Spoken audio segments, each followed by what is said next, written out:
আমরা এখন আছি গাবুরাতে, দ্বীপ ইউনিয়ন গাবুরা, সাতক্ষীরার শ্যামনগর উপজেলার গাবুরাতে। এবং গাবুরার এই যে জায়গাটা, এটা হচ্ছে হরিশখালী, নয়নসারের হরিশখালীতে। এই যে রাস্তাটা দেখতেছেন বা এই যে ভ্যানগুলো দেখতেছেন, এই অঞ্চলে ভ্যান চলা চালু হয়েছে 1 মাস মতো। এর আগে 3 চাকার কোনো ভ্যান চলতো না। বাংলাদেশে এমনও জায়গা আছে, যে 3 চাকার গাড়ি এখানে নাকি চলতো না। ভাবা যায়। এই যে রাস্তাটা দেখতে পাচ্ছেন, এই এখানকার সর্বোচ্চ রোড নাকি? হ্যাঁ, এটাই সর্বোচ্চ রোড। গাবুলিটি সোলিং গাবুরার অন্য কোথাও নেই, হচ্ছে নতুন করে, কিন্তু এটাই প্রথম। গাবুরা হচ্ছে একটা ইউনিয়ন, দ্বীপ ইউনিয়ন, একটা দ্বীপ নিয়ে একটা ইউনিয়ন। যেমন আমরা ভোলাতে ভোলা সন্দীপ, হাতিয়া সন্দীপ হচ্ছে একটা দ্বীপ জেলা, দ্বীপ জেলা। আর এটা হচ্ছে একটা দ্বীপ ইউনিয়ন। এখানকার মানুষগুলো খুব ভালো, আন্তরিক, লবণ পানি ঘেঁষা মানুষগুলো আন্তরিক, যথেষ্ট আন্তরিক। আর এখানকার অধিকাংশ মানুষ হচ্ছে মৎস্য চাষ, মানে এই যে মাছের ঘেরগুলো দেখতেছেন, এই মাছের ঘেরের চাষ এবং সুন্দরবনে মাছ কাঁকড়া আহরণ করা এবং মধু সংগ্রহ করা, এই হচ্ছে এই এলাকার মানুষের জীবন জীবিকা। হোয়াইট গোল্ড যেটি, সেটি ওই যে বাগদা চিংড়ি, সেটি চাষ গাবুরাতে কিন্তু খুবই বেশি। গাবুরাতে 80% জমি হচ্ছে আপনার কাঁকড়ার ফাঁদ, কাঁকড়া সব কাঁকড়া করার পদ্ধতি হয় এই খাসা থেকে। আর এটা হচ্ছে বাগদা চিংড়ি চাষের ঘের, মৎস্য ঘের।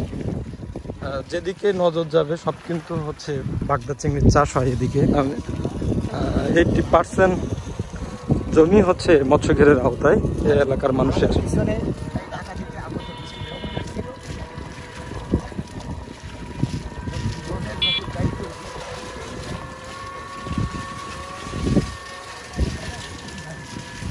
না, এখনো দেরি আছে।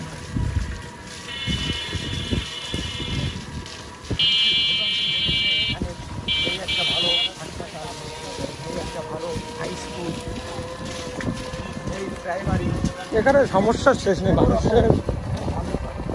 এই যে বড় পলিসি আর কি, কাঁকড়ার একটা বড় পলিসি, মাছও হচ্ছে আবার কাঁকড়াও হচ্ছে। এটা সাবস্ক্রাইবের জন্য তৈরি না? জি, বিক্রি হয়। হ্যাঁ, এটা হচ্ছে এই চাষ পদ্ধতি খুবই সামান্য এবং এটা বিদেশের বাইরে যায়। হ্যাঁ,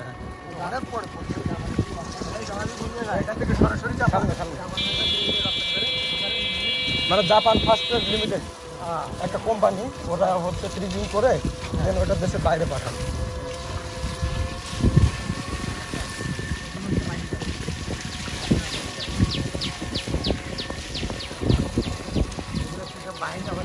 কেওড়াও আছে।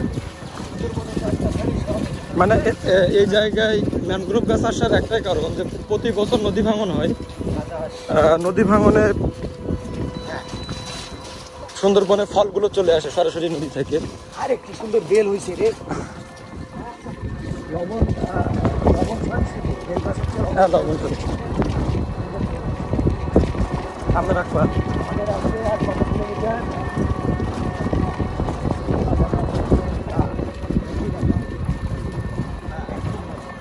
হরিশখালী খেয়া ঘাট। আমরা যাবো হচ্ছে হরিশখালী। এই জায়গাটা হরিশ করে 1 চাপ মাটি দেয়নি, যার কারণে একটা বড় ভাঙন সৃষ্টি হয়েছিল। সেইখান থেকে এই এলাকার নাম হরিশখালী।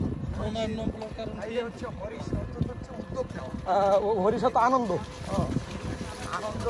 আনন্দ করে ওরা 1 চাপ মাটি দেয়নি, যার কারণে বড় ভাঙন সৃষ্টি হয়, যার কারণে। হ্যাঁ, এখানে। আর মোনায়েমনগর নাম হয়েছিল, এখানে এক সময় মোনায়েমদের বসবাস ছিল। এখানে